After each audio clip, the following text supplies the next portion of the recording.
what is my favorite game of all time? Now, this is a question that gets asked to me a lot, and I'm a very difficult person and just honestly can't pick one, because to me it really depends on, like, what generation did this game come out in, what genre is the game, stuff like that. Like, I can't like really just cherry pick one game. It's tough. I could say that these games had a big impact on me, which would be Sonic the Hedgehog 2, Assassin's Creed 2, WCW NWO Revenge, Gears of War 1. There's a big list of them, honestly. And they all kind of like go into my realm of favorites for differing reasons. Now, I will just kind of like, name drop my current favorite game and kind of go into that, which is a little indie title called Paradise Killer, which is a combination of two of my favorite things, which is a vaporwave art style and murder mystery. I love murder mysteries, I love vaporwave. You put the two together and you get greatness. Now, this game kind of takes the best parts of Phoenix Wright and LA Noire and mixes it with Breath of the Wild, and I've just kind of never played anything like it. You're a detective, there's been a murder, and you can just kind of go around this open world in any like way you want and solve this murder however you want. And when you say it's like time to bring it to trial, like it's time.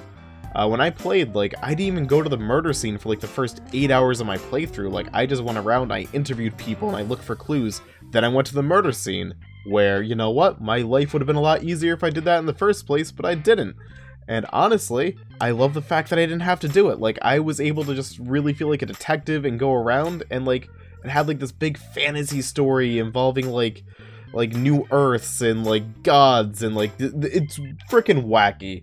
And I just love wacky murder mystery sort of stuff, and like Paradise Killer did it for me. Graphically did it, the soundtrack's incredible, I was able to just kind of chill out. Just the story was so satisfying, and I was just kind of left wanting more. For me, this one's an easy one to answer. Definitely, easily, 3 simple words: Legend of Dragoon. This game has seriously been my favourite since about November of 2017, when I first streamed it, funnily enough. Just everything about it just makes me go, wow, where has this game been all my life?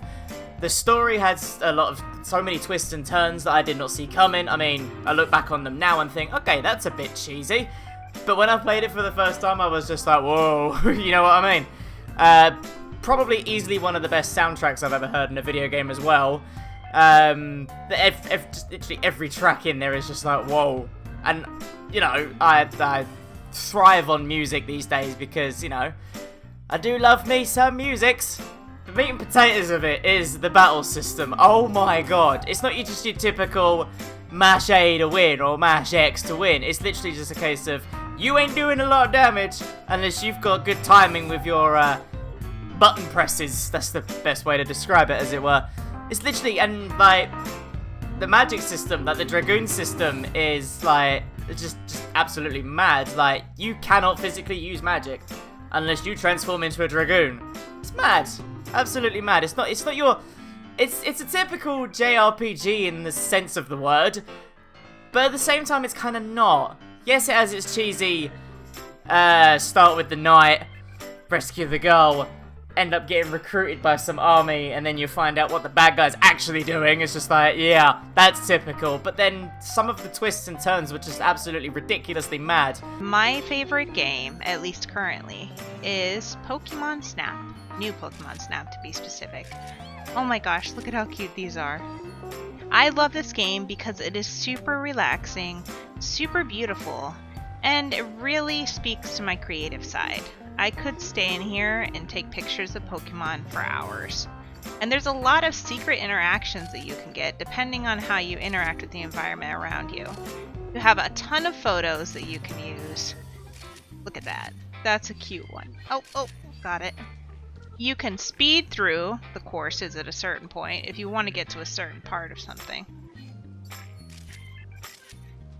It is an amazing game. There are so many different stages to explore, so many different Pokemon to see, and so many different interactions. You'll play it for hours. I've literally played this hours already, and I plan to play more. You have different options of things you can do with your fruits, with your little Illumina fruits.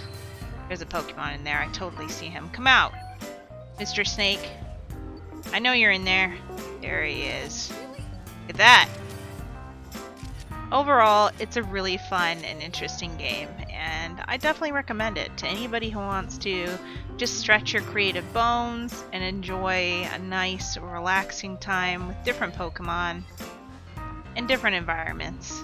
So I'd say that my favorite game is the Space Quest series. While it's not a singular game, Space Quest 1 pretty much got my love for adventure games started. I've played through the entire series multiple times. I hold a few speedrun records on Space Quest games.